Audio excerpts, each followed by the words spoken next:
Welcome to Which Side Do You Want, where we talk all things tennis. I'm your co-host, Ruffin Thornton, and I'll be joined by my good friend, James Skinner. Unlike most tennis podcasts, we cover hot topics, from the lawns to the concrete, from the pros to the park, and all things in between. Welcome to Which Side Do You Want? All right, welcome back to our podcast, tennis and racket sport fans. It's summertime. That means it's time to get out there and do some stuff outside. Enjoy the warm weather and, get some exercise and, enjoy your favorite racket sport. So I'm here with my good buddy, Coach James Skinner. Coach, how you doing? I'm doing fine, Ruffin. How are you? I'm doing pretty good. Good. Always a pleasure. Always a pleasure. Talking tennis with my best friend. Absolutely. Hey, so what's been going on in your life? Just to let you know, we talked, my Monaco boys, my number one doubles line was fighting for a state title. And I'm happy to announce that we were victorious. And our number one doubles line, they're the Division 4 state champs of Virginia in doubles, in boys doubles. So, excellent. And it was all because of the coach. Yeah. Remember that. Right. Okay. The Chiefs. The Chiefs. That's right. But just a shout out to Isaac Brown. He's my incoming senior, and also Cole LaForce, who is a remarkable freshman tennis player who we're looking to see a lot of things happen with this year. But just two great kids, great students, and much deserved. Cool. That's great. So you're expecting like results next year? Yes. I'm optimistic that if they go at the pace or the rate that they're going now, that they should be, as a doubles team, they're going to be another strong contender in contention for another title next year. Hey, I'm keeping the prayers out and hoping that they do just as well, if not better. Oh yeah, yeah. So we hope they'll continue on this path. Could they potentially move you up, or is that the whole team thing? No. Well, we're hoping that this year we only had our doubles team get into the States. Hopefully next year this will inspire their teammates, and we have a lot of experience coming back next year. A lot of seniors will be on this team who played with us for 3 years. So hopefully, as a team, we can go to the States next year, which would be my dream. Hey, we're rooting for you. Hopefully, it'll happen. Thank you very much. What's going on for this summer? Well, the summer, I have a tennis program, as you know, Richmond Tennis Association. We have Rising Stars Tennis Academy. And so we're bringing tennis to children from the greater Richmond area, many of whom had never been exposed to tennis before. So we're giving them a avenue to introduce them to the sport and then on some respects enhance their abilities, because we also have older kids who have experience. Some of the older kids are trying to make their high school tennis teams, and middle school. Some are doing competitive tennis. And so we're also helping them in that respect as well. So first day today, and a great crew. And we're looking forward to a great summer. Hey, yeah, and make sure you stay hydrated. Oh, yes, definitely. The first week usually hydrate. Yeah, not only that, but temperatures in Virginia always just, as soon as we're ready to get back out there and do some stuff, temperatures go through the roof. And this week, it's no exception. Yes. Temperatures are going to be approaching 100 by the end of the week. Yeah. So we have to take every precaution. We have ice. We have everything. Take water breaks, constant water breaks, shade. We have shade tents that can go in when it gets too hot. But most of the kids today, they were enthusiastic. They were happy to be out there, and we're happy to have them. Right. Trying to grow the game. There you go. That's what we got to do. Well, speaking of growing the game, let's move on to our main topic. So when we last were here, we were looking at the middle week of the French Open. So, and some things have happened about the French Open. So let's just kind of talk about, which side do you want? You want to talk about the men or the women? Well, I'll go with the women today. Okay. And just for the congratulations to the women's champion, and that is Iga Swiatek from Poland. What can you say? She devastated her opponents. Everybody. So many straight set victories, except for that other champion. That's right. Who was not expected to do well. Clay is not her best surface. And we're talking, of course, of Naomi Osaka, who probably had the match of the tournament, I think. Yeah. Definitely in the women's side, but pretty much, I think across the board, that was probably the best match. And of course, Naomi Osaka had her chance. She served for the match. She played. And what did she do that we always say? How do you play Swiatek?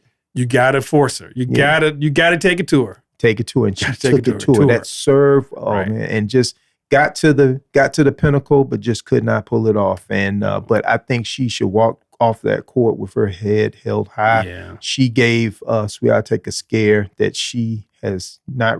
Rarely does she get on the clay, and especially in Roland Garros. This is Swiatek's third win in a row. Right. So she's a three-peat.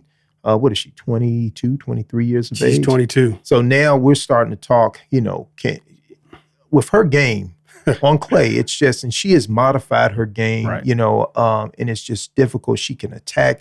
I've never seen most of the players, you see them standing behind the baseline on clay. She's right up on the top of the baseline, and, with that heavy top spin. She's healthy, fit, she's young. We are putting her in the conversation, and I don't want to put something on somebody but I mean, you have to look, how many of these can she win? And right now at her age, she winning quite a few more. Yeah. And so congratulations to her. A lot of people are saying, oh, well, it's boring to watch her. She wins the straight sets. She can't help who she has to play.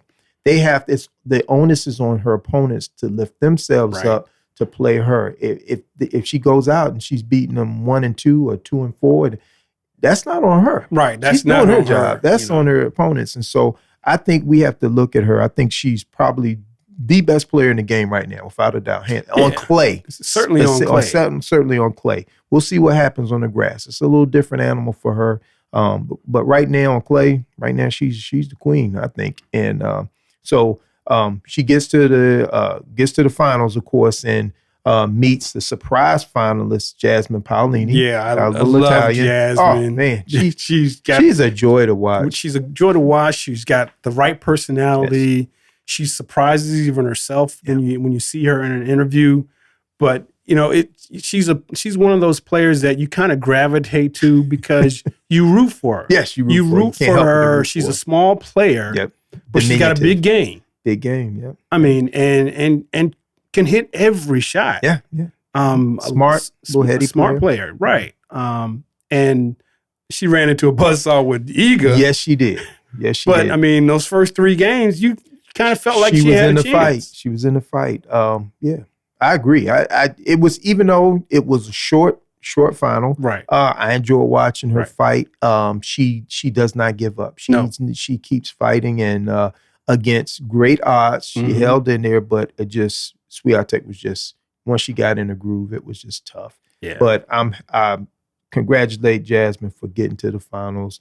Like I said, she's been in there battling in those 150, 125s, 150s, qualifiers and stuff for years. So what is she, 28, 27, She's 28? in her mid to late 20s. Okay. I want to say she's 27 or 28. Yeah, she's been around for a while. She deserved this. And I'm very happy for her. I hope she takes this, have a little confidence. She's in the top 10 in the world now. Right. She's number 7. Number 7. Yeah. So that's automatic access. You don't have to qualify anymore. Right. Automatic access into the main draws of all the major tournaments. So wish her all the best. Yeah.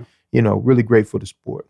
And And also, she did double duty. So that kind of... Yeah, that's right. Doubles. That's right. I forgot. She's in the doubles championship too. She lost to an unfair last-minute doubles team.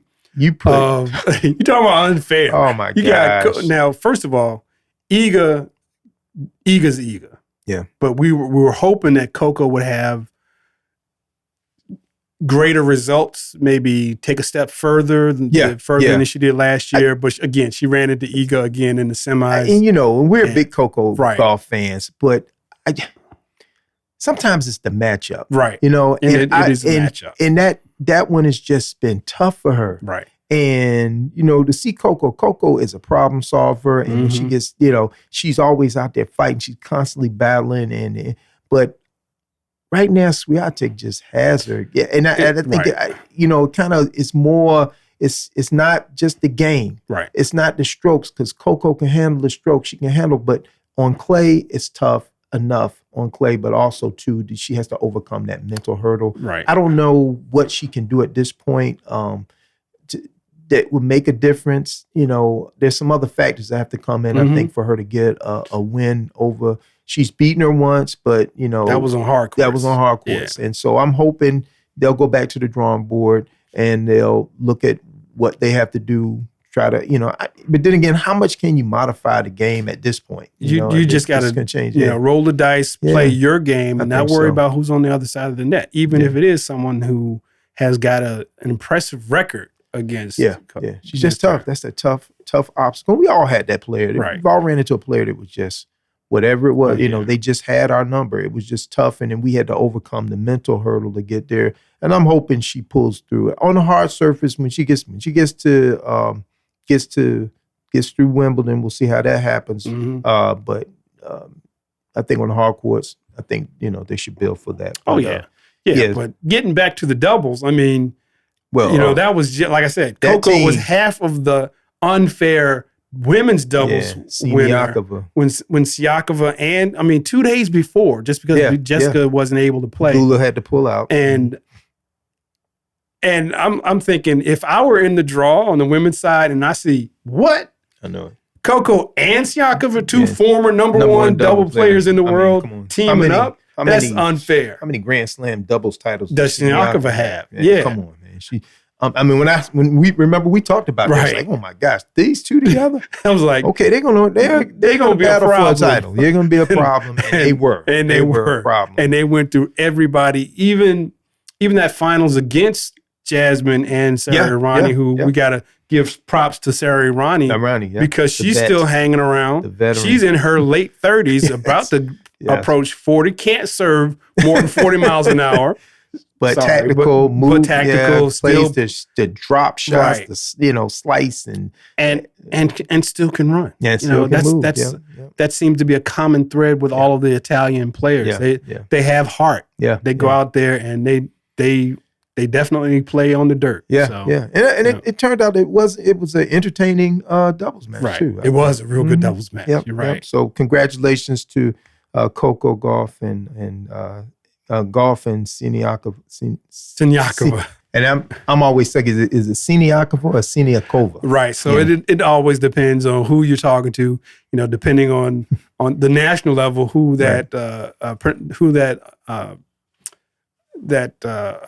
person that's behind the mic trying to pronounce just like we're doing, just mispronouncing names. Well, a secret I'm starting to do now is if it's a Czech player, I listen to see how does Martina pronounce her name. Right. And I say, Siniakova. Okay. Gotcha. I listen to because I figure she would have the best pronunciation. Yeah. Well, cool. And just real quick, speaking of Martina, they both, Martina Navratilova and Chris Everett, they were presented the cup.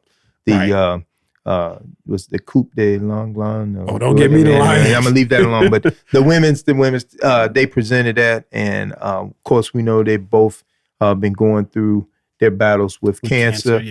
They both looked incredible, and it was. And I hope Swiatek realized, just the moment that she was on that stage, and these two women, both Chris Everett. I mean, she may one day break her record of French Open titles. I think she still leads in women. Yeah, right? I think it's 7, right? She has 7 titles. Yeah, she was the queen of the clay at one time. And then Martina, who got 1 or 2 clay court titles.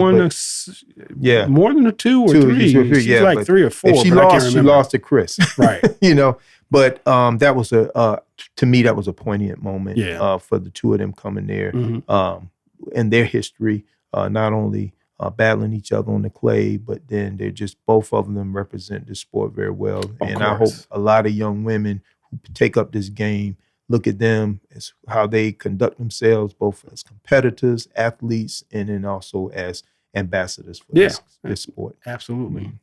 Cool. Again, we forget about the human element, right. In the sport. We like to follow these athletes, like what's happening in the WNBA, but that's another story. Yeah. but we like to follow the athletes, but we forget that they're humans too. That's right. You know? That's right. So, but so that's on the women's side. All right. So now, well, I'm gonna turn it over to you. Okay. What do you think? What on the men's side? What do you have to comment on the new champion?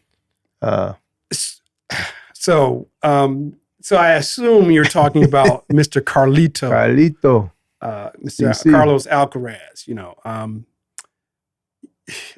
he's the real deal. You know, this is his third championship. Yeah. How old is he? And he's 21. 21. I'm like, whoa! Grand Slam titles now. Three on three different surfaces. So he's the youngest ever to accomplish this feat. And you know, I in our chat text group, I sent you that picture of him and Nadal. It just tell them about that. You know, the funniest picture. It's so funny. So there's a picture of Carlos Alcaraz with young Carlos Alcaraz with. Looked like he was like 12. Probably with what appears to be a tired Nadal, because he probably went through a whole lot. And the look on Nadal's face looks like, this mug's about to take out all of my records, especially on clay. Now, we're not saying that Carlos is going to happen, but that was his expression when he had his arm around him. I'm sure, but it's just funny. When your comment just made it even funnier. And when you see it, and Carlos wins his first French Open, and we assume that he's going to win a few more. Yes. It just makes you wonder, you know, how many records can this young man who loved Nadal, but fashioned his game after Roger, and is as flexible as Novak, has some of the same attributes that all three of them have. How many championships will he raise in his career as long as he stays? Now, and also he's got the burgeoning rivalry with his not countryman, but his young rival, Yannick Sinner. Yep. And we got to tip our hat to you. First of all, we got to say, okay, so Carlos wins his first one, taking out Alexander Zverev. Which that's another, that's Sasha. Another topic for another reason. Yeah, but it's tough. Yeah, but I mean, he played, this is his second Grand Slam final, losing. Yeah. But he played a wonderful tournament. He did. You know. Oh, he played a great tournament. But again, he, running up against these great players in their prime. And we're going to say that Carlos is not even in his prime. He's just rising. No, he's rising. But it's just tough. It's tough. And for me, Ruffin, I think I look at Zverev and I'm sure he's thinking, you know what? I was supposed to be Carlito. You know, his class with Zverev and Tsitsipas and that group of players coming up. Also, the ghost, Casper Ruud, and they were that young class. Now I'm missing a few others who were in that class. Dominic Thiem, and also they were supposed to have been the ones that took over immediately after Federer and after Nadal, and they were supposed to assume the mantle. Remember, they created the next gen tournament for players like them, just like them, and to track them but they just never. Between them, Thiem is the only one with the Grand Slam title, and you can't even throw in Medvedev. He's got a slam too, but Medvedev he's not part of that. But so I'm thinking everybody was thinking, that Sasha was going to be that player, right? And he had every one of the all of the attributes that you would think with tall, big serve, could play on multiple surfaces. He had that kind of fire. But it's just never, it's just hasn't happened for him. No. Now I'm not saying it won't. Right. But I thought this would have been one of his best opportunities. The field had kind of dimmed a little bit, and Joker was out, Nadal was out. All of the major, and I don't know. Just will it happen for him? I don't know. Yeah, I don't know. But as long as we're talking about Carlos and Yannick, who, we got to give a shout out to Yannick Sinner. As he ascended, even though based on the rankings, Last year, lost in the first round. This year, he gets to the semis, losing to Alcaraz. He's now going to be the number one. And he's going to be the number one for a while because he's as long as he defends that Australian Open title, does well again here next year. We don't see unless some issue with health or something else happens. We don't see him not getting back to double negative. Not getting back to at least the semis, because he's going to have probably a favorable draw. He's getting into the prime of his career. He's going to be battling. It is finally the next gen that you were referring to. We can blame Zverev probably can blame Roger, Nadal, and Novak hung around too long for hanging on to the top for so long. And now we see the next generation. They're ready to take over, and they're just as engaging. Alcaraz is engaging as, I'm not going to say as Roger, but there's something in a different about way. him. Right. Roger, we just marveled at the beauty of his game. Right. He just went like effortless, flawless. Sure. I mean, textbook on every facet of the game, and that's why we marvel at him. But Carlito has got that. He's got that it factor. Yeah, man. he does. He can turn a crowd, get them going. Right. With maybe not the game because he's not. But he brings that emotion and he gets into it. And what amazed me about these young players is that are coming up now is that they're not intimidated. Nope, not at all. By the setting, they're not intimidated by the opponent. They're not intimidated by anything. They go out there and not the moment, nothing. You're nothing. right. Yeah, and they're just amazing. He is just amazing to watch. And we were wondering who was going to be the next one to come up, and then pop. Here comes Carlito. Here he comes. And here he is. Yannick in center is not, I'm not going to say he's the antithesis, but he doesn't have that temperament that Carlito, which makes for a great rivalry now. You got those two contrasting styles, contrasting kind of personalities. And so that will make for a good drama to see how they go and battle against each other. And again, they're young enough now in their career that we can pick back up. We have what we've been missing, where we have, like you just said, two rivals that we think are going to be at the pinnacle of their sport for what we hope will be a very, very long time. Yeah. So that's what we're looking for. Yeah. And with that said, you also have to look at finally the last of the big three, Novak. With his loss, because he was the defending champion, he withdraws after the torn meniscus in his right knee. Right. He drops to number 3 in the world right now. And because he also was in the finals of last year's Wimbledon, he's going to lose another a lot of points to defend. Another 1,500 or 1,200 points. Yeah. So he's going to drop even further. So by the time the fortnight is over, which we're about to talk about the grass court season, he's going to be number 5 in the world. When was the last time have we even seen Novak that low?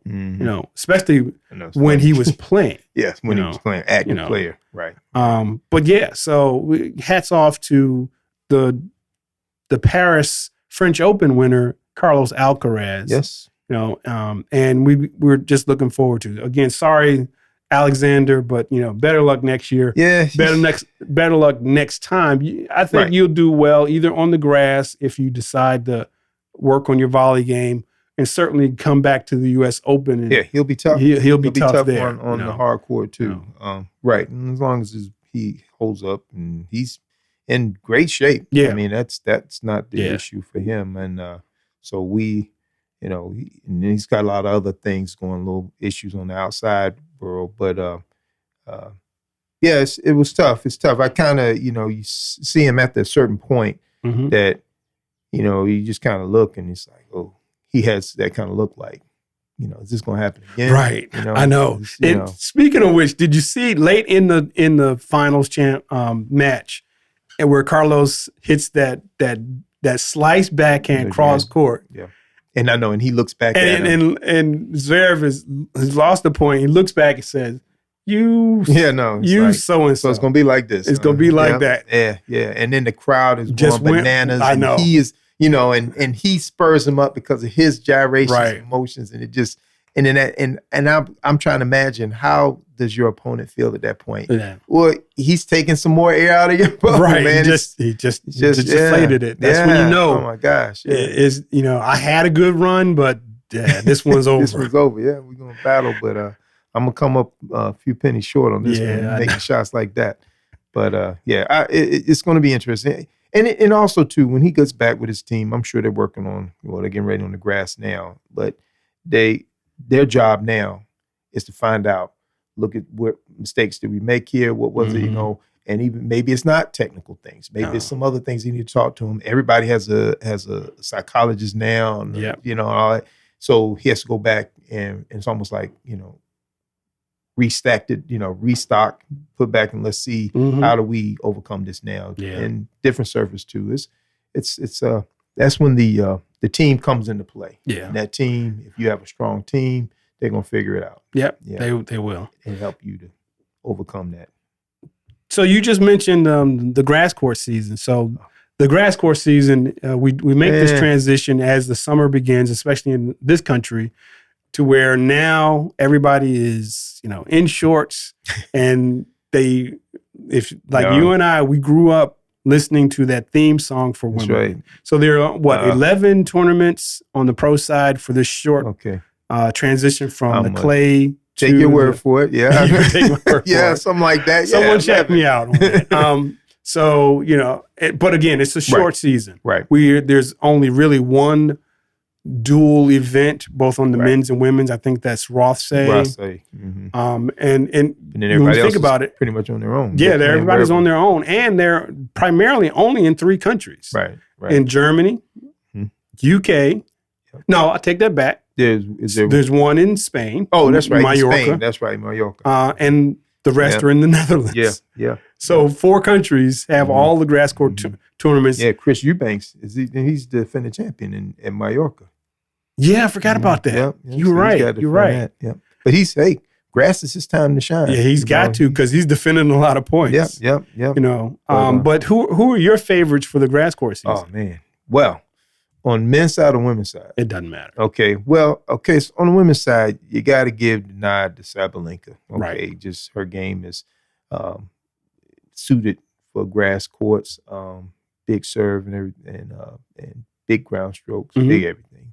And I on the outside, I would have early on. I would have picked her and said she'll get through. She'll get in the finals, and I think she'll hold up that cup.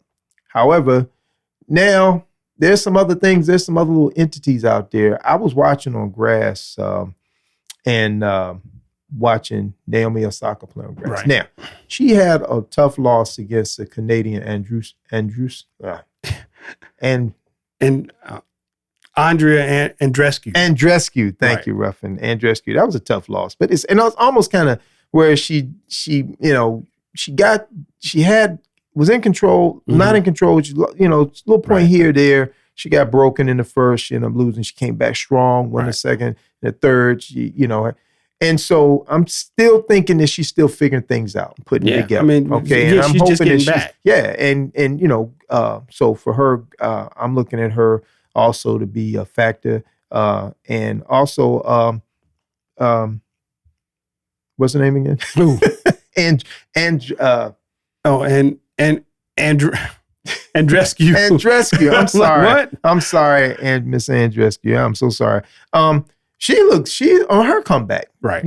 She's been battling injuries. Yeah, she's been battling injuries, but I mean, she was impressive. She got to the finals of the tournament, and I can't remember the tournament, but and lost a tough finals. Right. He lost to the Russian player, and so she looks good. Mm-hmm. And also, I'm just going to go out here in golf. Golf can, she gets those little things with her game, that can help enhance. And I'm not saying she needs to change anything. I don't think she can change anything at this point. I think her game, she just needs to adapt and get it. Yeah. She could be a factor. Also you have Vondrousova.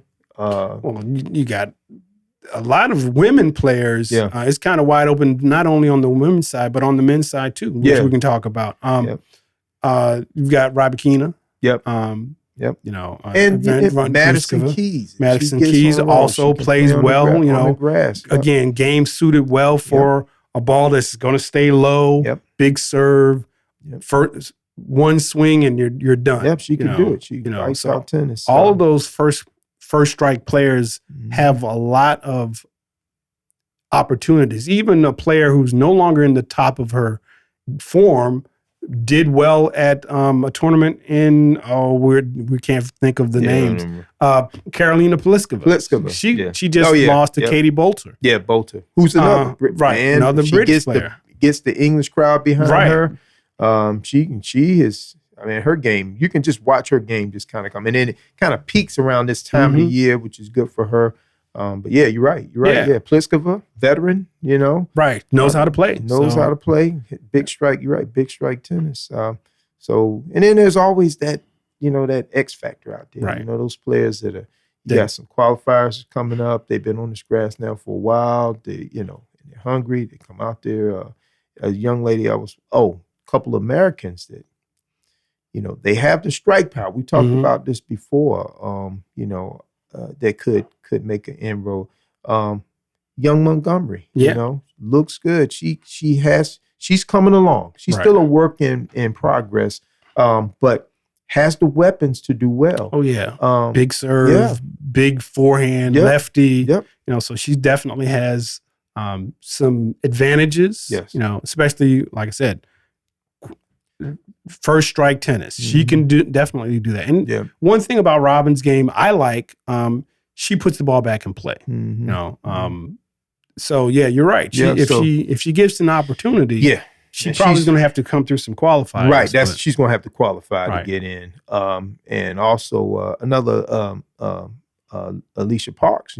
Parks has the weapons to do well on grass. Has to learn how to play on grass. Right. She's got to work on her movement on the grass. Yeah. But got the weapons, man. She's got that power, that serve, and oh my gosh. So a few other young Americans out there. I'm interested to see how Navarro does on the grass. Yeah, she's a problem solver. She is a problem solver. To see how she could maneuver and get out there. And Collins still out there on her farewell, her farewell tour. But I mean, a fighter. So we got quite a few Americans out there that have a chance. That could make some inroads. Yeah, and then we never know what happens in the draw. Right. These things that happen that you get on a roll, and and now what about any Americans on the men's side? You think? Well, again, our top 4 players definitely have chances. Whether they're going to come through, I don't know. Like you just said, you mentioned Chris Eubanks. Yeah. Chris has all the tools to be a first strike player. He should do well, but again, he's defending points. So now you've got the added pressure of, I've got to go out and do well, which you might tighten up in those certain situations. You've got the players, our top players. You've got Ben Shelton. His serve, if he's on, should do well. Right. Taylor Fritz. Taylor, he's kind of a utility. He's kind of a utility knife kind of player, if you want to say that, because he can excel on clay, he can excel on grass because he's got decent serve. I'm not going to say the big serve, or at least the impression of a big serve. On the grass, he can be effective. Very effective. And he volleys. He's competent in all areas. But I don't know. I mean, does Taylor have the heart to do it? He clearly has shown that he wants to win. Right. But, wanting to win and actually doing it, they're two separate things. Yeah. Big Foe. We wish him a whole lot. Yeah, but he's pulling for you. But he's in that spell right now. Yeah, he's in a funk kind of. He's so and I don't know. Also, my player, Sebastian. Oh yeah, Korda. I mean, he's done well on the grass. He did well at last year's Wimbledon. He's been in some fights. So it's just a matter of what the draw looks like on the American side. On the world stage, I think. It's a coin flip. Outside of Carlito, I don't know how well center will be expected to do on the grass, but again, number 1 ranking in the world, you're going to have a little bit easier pathway to get deep in the draw. Yeah. Novak's not going to be there because he's still going to be nursing the torn meniscus. Then you have some big hitters out there still. You got Berrettini, you got Medvedev. Yep, Berrettini's definitely you got Zverev. He's going to be out there. Zverev's going to be a threat. And there's always some player that you're not expecting. Someone from South America, who's considered to be a clay court specialist that does well because they got nothing to lose, and all of a sudden they adapt to that quicker surface. Yeah, they do. Yeah, and they're hitting bombs. They're just going for it. Yep. And they've got some. I can't think of There's one tall kid. He's not a kid, but tall young man from South America. Kind of reminds you of Del Potro, but but he's a lefty. Anyway, he's another player that could do well. So again, it's wide open. Again, we know Carlos as the defending champion. We expect him to do well because he made that transition. I mean, you figure he'd only played in one grass court tournament last year, and it happens to be the first tournament and the biggest tournament that you win on the tournament and in the grass. So we expect things to do well, but on the flip side, don't be surprised if he doesn't do well, because all of this expectations can weigh heavy on him. Just ask the players that have had those high expectations and they just had a bad day. What do you think about Rublev? Think he's got a shot? No. I mean, no offense to the Rublev fans, but no. He might get a few calls. He might. I don't think he has the temperament to win on any other surface other than something where he can just flat out hit the ball. You would think grass would do it, but he just does. I don't know what it is. I've never seen a player that in 5 seconds he'll hit some of the most amazing shots I've ever seen. Can play and and then one little thing will happen and he's like screaming and hollering at himself. He's hitting him, and then he just throws him off, and then he comes back and brings it back, and then something else goes, and it's just like he's like a very temperamental, I guess is to say the least. I mean, I think that Rublev is that player that will be mired in the top 10 for the majority of his career, but because of who he's up against, the players that we've already seen that have risen to the top, they're going to always be above him, and that's going to be his thing. Here's a player that I would mention that might do well and not expect.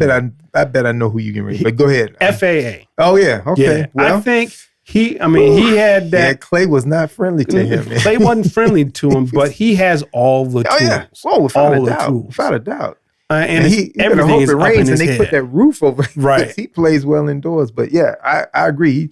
It's been tough, and he's had a tough go of it recently. Right. But he could be one that could if he gets that serve going again. That's the thing. It's just he's been getting broken a lot, and he makes the unforced errors, and we're like, huh? Yeah. Where'd that come from? Yeah. Or worse. Like get smart for you missed it by that much. Yeah, you way back on that one. But he misses those by that much. And I'm like, Now, somebody who impresses me, always impressed me because he's such a good player and everything is just a breakthrough. And that's the Demon, man. Oh, yeah. Demonor. And this Australian, I mean, he can play on the grass. Yes, he can. And he's got that, and he can serve and volley. He can, he does a lot of good things that I'm saying that, once again, a favorable draw. He could be floating in the mix. He can go the distance if he needs to. Absolutely. He's somebody that I would say, okay, he's not afraid to come to the net. Yeah. He's not fearful of anybody. He will blast that ball. He can stay with he can withstand the blows and deliver a few shots himself. But then back to, also you got Berrettini. Yeah. Berrettini, man, he's been there. He's been there. He's healthy now. Getting that confidence. Yes. Playing on the satellites. That big strike tennis he can produce. So and he knows that Novak's not there. Exactly. Right. If one person put him out, he's gone. So you're right. He could be a dangerous player out there. And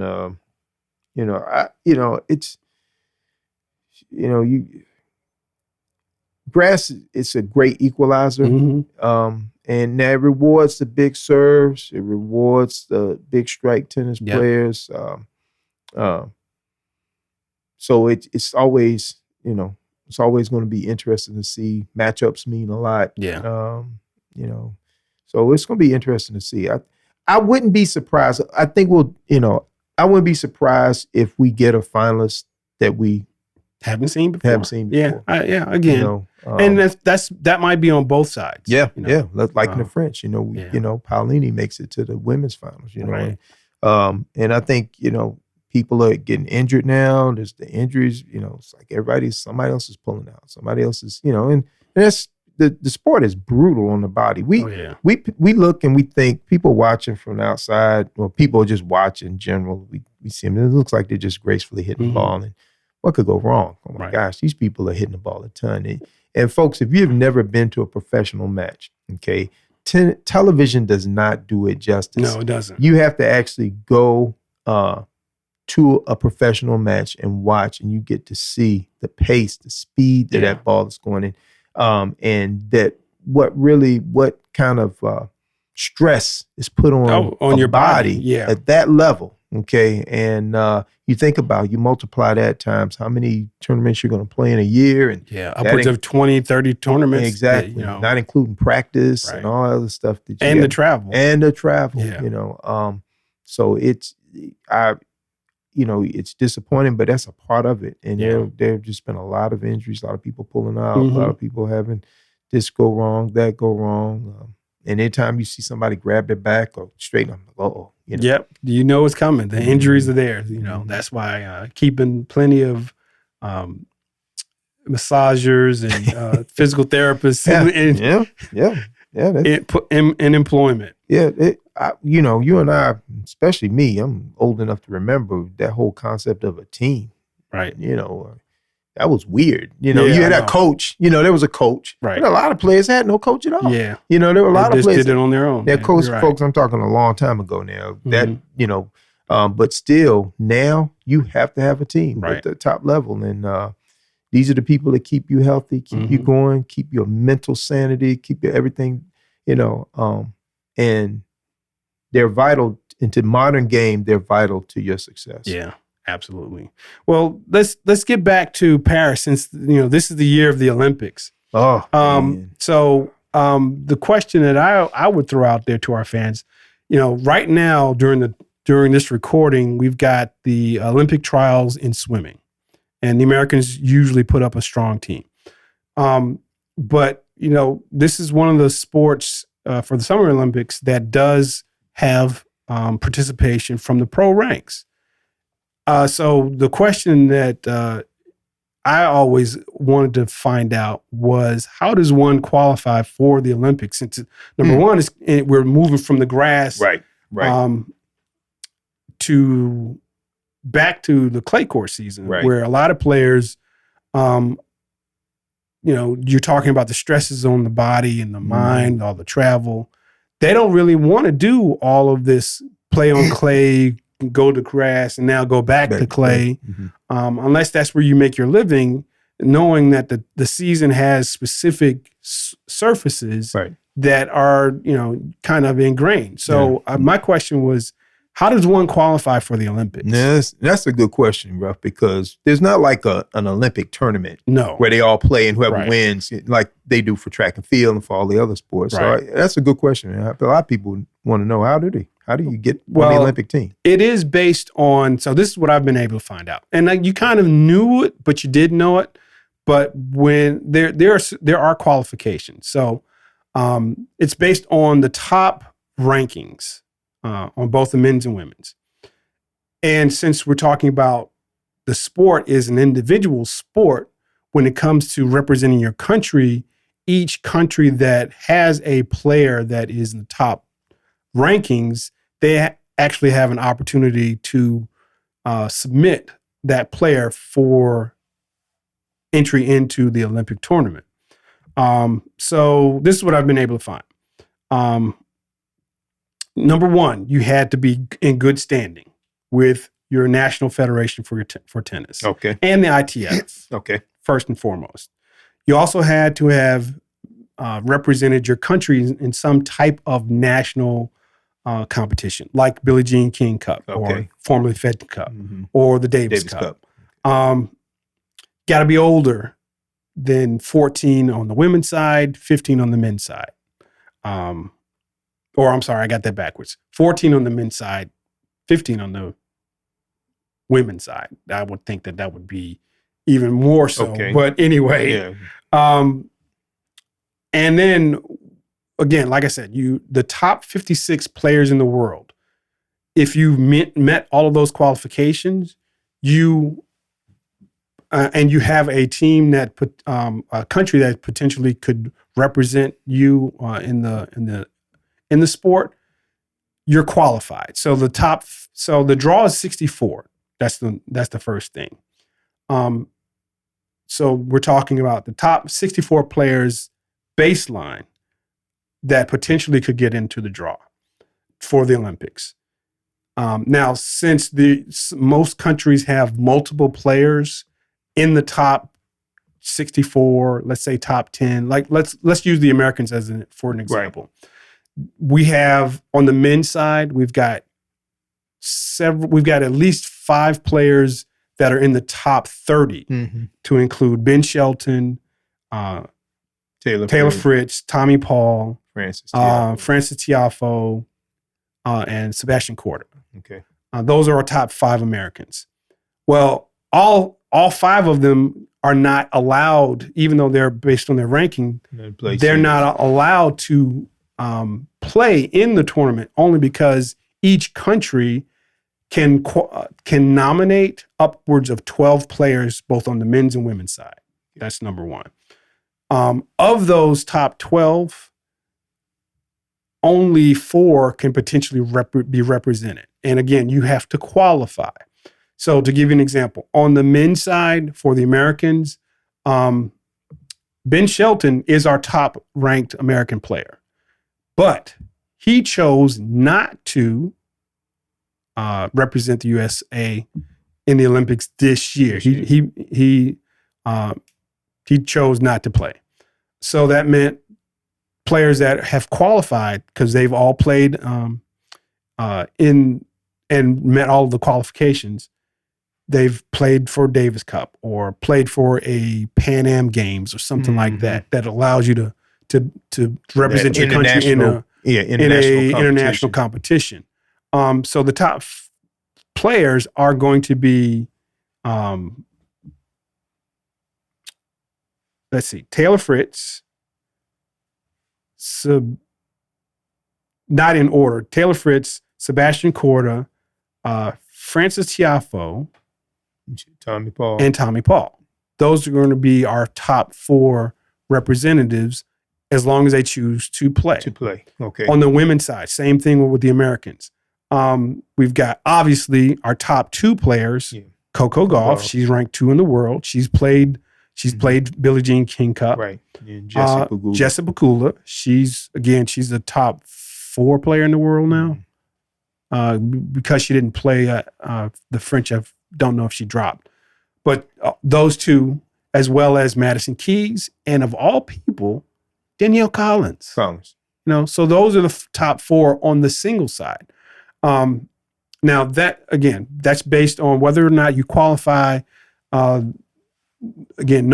can have no more than 4 players from your home country if you're in the top 64. But only of those 64, 56 players will get automatic entry as long as they meet those qualifications.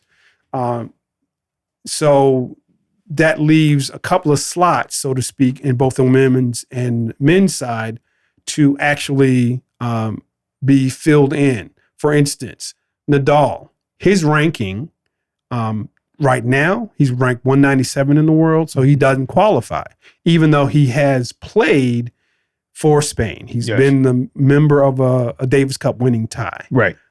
He's actually won in the Olympics. So that's another qualifier. In singles and doubles. In singles and doubles.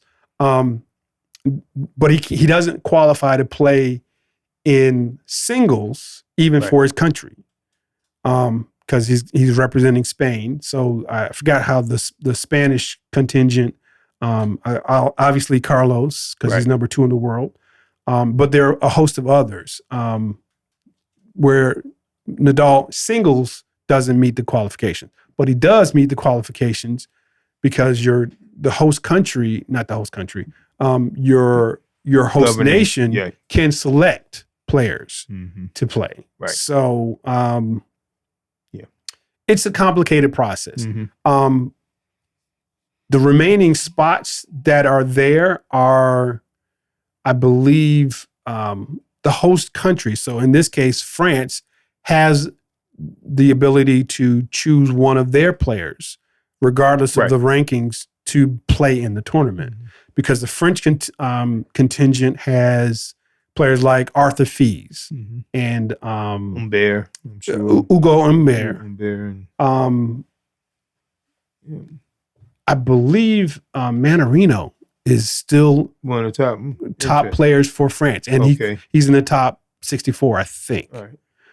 And then one other player. So they've got theirs, but they can also have one other player. Okay. So it's real clear on the women's side who's going to play.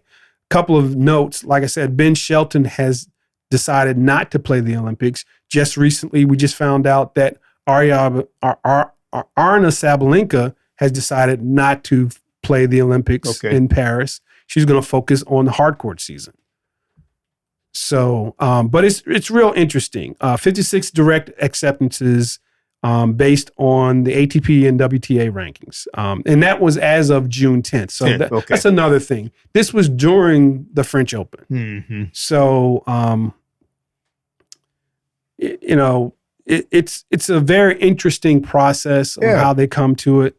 I don't think I did it any justice, but there are many ways in which you can qualify.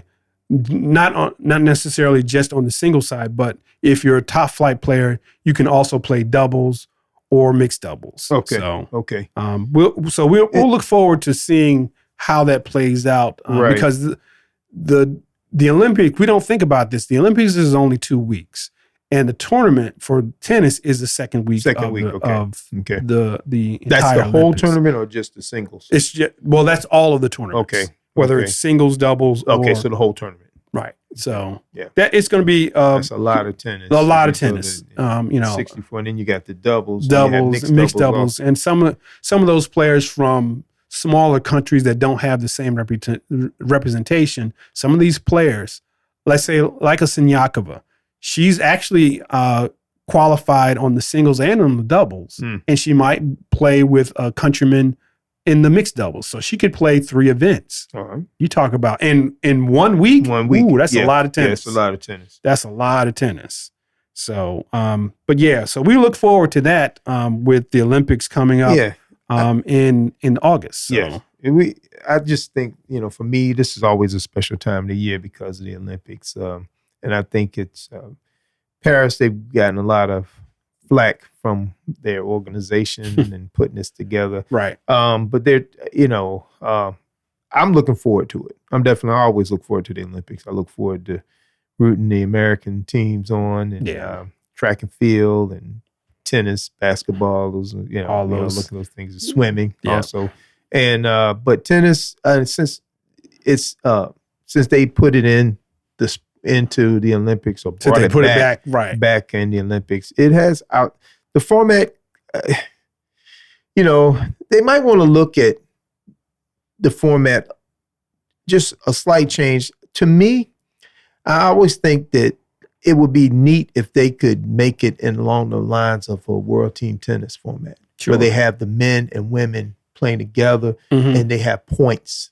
Maybe not, and I guess they're still, because tennis is always done as an individual sport and a draw like a regular tournament. But to me, I think it would be added to me interest if they did it as a team competition, men and women. And like the Hopman Cup. Yeah, like the Hopman Cup or Davis Cup or something. Or the Hopman was male and female together.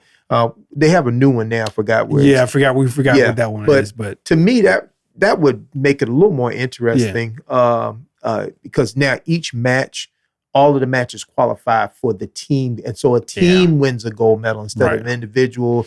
And it's in singles, singles, doubles, and mixed. Yeah. And that to me I always wondered, is there something else you could do to make it more team oriented and also make it more that you're going to watch that every match counts, everything counts. Yeah. Now I always thought that will, if they're going to make a change, that's one change I would make. Yeah, and they could still do the individual piece to that as well, because if you're competing for your country, you're also competing for yourself. So you could gain points based on the number of games that you did, just like we do a round robin. Yeah. If we do a Friday night social, Yeah. So it could be done. That would be, maybe you don't have to recommend that to the IOC. I would like to. To me, I think because, like I said, every match would be important there. I mean, and it was like, I'm going to watch the men's singles and I'm going to watch the women's singles because I know that we need those points. Yeah. I'm going to watch them. It's going to cause you. And then they could finalize it like world team. It's like the mixed doubles would be what would decide, and you would bring, and that would change who you would play too, the type of, and I just one thought for me, but I still enjoy it regardless. Oh, of course. It's the Olympics. Man. It's the Olympics. And, every 4 years we get to put on the red, white, and blue say, go team USA. That's right. That's right. But yeah, that's pretty good. But I like that idea. Yeah. Well, that about wraps it up for this episode. You got any parting thoughts? Man, I'm just excited about the grass. Ready to see the whites, all whites. Everybody's wearing their grass court shoes and see the little pebbles on the bottom of everybody's feet. And so looking forward to Wimbledon. Yeah, it's exciting. For me, I'm just looking forward to getting back out there, with the French Open ending and the grass court season. I'm actually looking forward to, after Paris, in the Olympics, I'm looking forward to another barn burner of a hardcore season here in the States. Oh, yeah. And also, too, the other thing, too, it's the last time the French Open will be on ESPN and the Tennis Channel. It's going to be on TNT, right? TNT, yeah. See how that goes. To me, I thought they were in the right realm when they wanted to keep all of the Grand Slams on.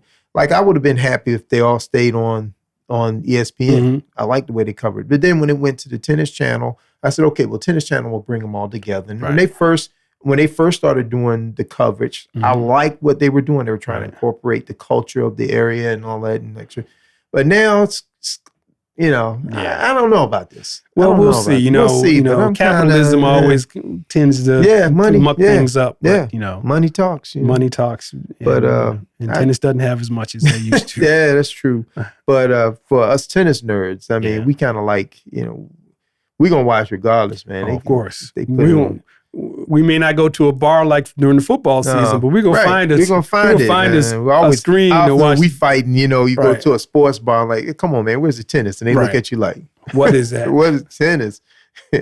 But shoot, we watch it even if it was on MTV. Oh, of course, definitely. We still watch. Well, like I said, that kind of wraps it up for this episode. So again, ladies and gentlemen, if you liked this podcast and what we talk about, please, again, always remember to support our channel. Remember to hit that like button down at the bottom. Subscribe to our channel. And if you have any comments, I'm going to work on making sure that people can make comments. Yes. And again, just let us know. Yeah. So you can also, if you see us on the street, you can holler, hey, listen to your last podcast. Right. Let me give you some advice. Some advice. We Right. definitely want feedback and want you guys to check us out. Yeah. All right. As we always say, go hit a tennis ball. Hit a tennis ball.